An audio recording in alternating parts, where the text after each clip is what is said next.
Hello again to my family and friends from Mount Pleasant UMC and First UMC Stanley. It is me, Tru Pettigrew with Tru Access, bringing you video number 2 of our series on implicit bias, or unconscious bias as it is also called.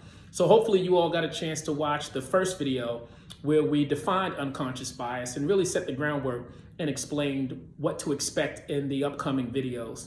So last week we talked about unconscious bias as being the thoughts and perceptions that we have of others based on how we've been conditioned in our life experiences.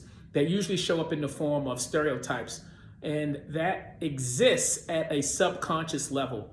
And I also want to remind everyone that we also talked about the fact that we all have these unconscious biases. So it is not a condemnation and it is not an indictment on anyone, because we all have them. But what's important to do is be mindful that we have them so we can properly and effectively address them. And so I want to get into now the ways in which we address them. And I think I set it up last week in talking about there's really a 3-phased approach.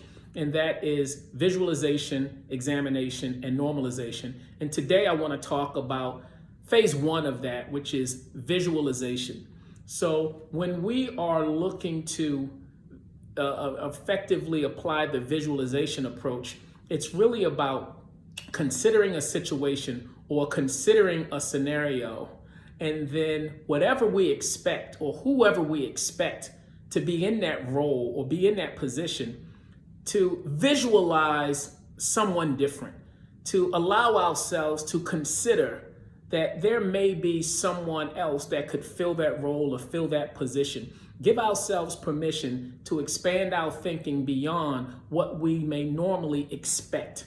And so what I mean by that is, if I were to tell you a story about an incident that occurred when I was at a church and I had to have a conversation with the pastor, or something very similar when I was taking a flight and a similar incident occurred and I had to talk to the pilot, or if I was giving a talk at a university and something similar occurred and then I had to have a conversation with the professor.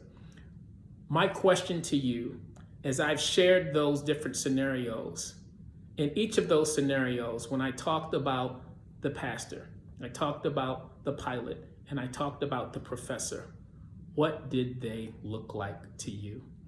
And so when we're visualizing, we want to allow ourselves to think about someone else other than what we expect those people to look like to be in those roles, because our unconscious bias normally kicks in when we see or experience the unexpected that goes counter to what we're conditioned to believe, or who we're conditioned to believe should be in that certain situation or scenario. Next week, we're going to talk about examination, and I hope today's message was fruitful.